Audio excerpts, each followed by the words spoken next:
Si Scotch Tape Girl is katatlo ko balikan. Ay nagpabook siya sa akon, alanganin sa oras. Susiling ko pagkabuwas na lang. And then pagkabuwas na fix ang iya nga nabuka nga kuko. And then pagka third day nagbalik na naman ako. Kay wala pa natapos ang iya nga mga angels. Kag tingala ko nga bugat-bugat gid ang akon nga bit-bit guys. Kay gali ang akon nga mga gel polish duro-duro ang dalak.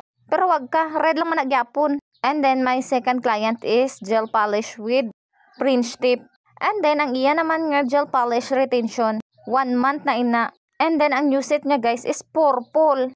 Pero in fairness, bagay sa iyang kamot. And then, my second client is Goldilocks naman na gel polish.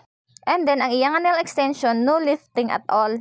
So, ano himuunta? Kay bag-o, ang iyang nga gusto nga kulay. Idi i-refill. And then, guys, ang nagpainit sang ulo ko. Not once but dalawa gid.